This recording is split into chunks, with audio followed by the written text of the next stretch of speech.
دا د ناړۍ ولسوالۍ د بریکوټ اړوند د شامدم سیمه ده.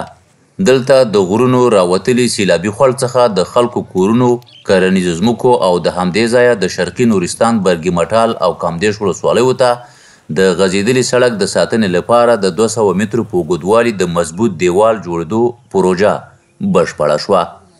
موږ ټول ولس د دې نه راضي یو او دې پروژې ډېر د ځمکو او کورونو دغه سړک چې کوم عمومي سړک دی دا د خطر نه لرې کو. دغه پروژه چې دا د بیکیو او نقشې مطابق کارونه ټول سرته رسېدلي او کومې چې د ولس غوښتنې وي هغه په نظر کې نیول شوي دي او د هغې مطابق زموږ د شرکت ټول کارونه په ښه شکل باندې سرته رسېدلي دي. د ناړۍ ولسوالۍ په اړونده ګڼو سیمو کې د سیلابي خوړونو شتون د نورو سیمو په پرتله ډېر دی. اړتیا ده چې ورته پروژې پکې لا ډېرې شي. د اوبو انرژي د ریاست نه ډېره مننه کوو چې دغه پروژه یې دلته تطبیق کړه. مطلب دا چې د کلو حفاظت پې وشو، د کورونو حفاظت وشو، د زراعت د ځمکو حفاظت وشو او د سړک حفاظت وشو. نو ولس دې ټول راضا دي انشاءالله العزیز.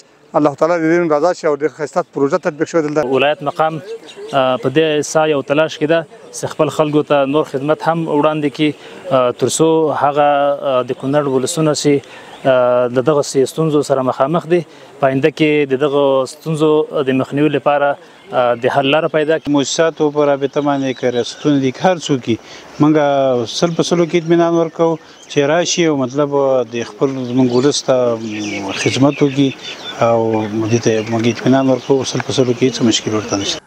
بل پلو کونړ کې د اوبو او انرژۍ مسؤلین د تیر کال په اوږدو کې د نږدې 45 میلیونه افغانیو په لګښت د ولسي شتمنیو د ژغورنې لپاره د ورته پروژو د پلي کېدا خبر ورکوي.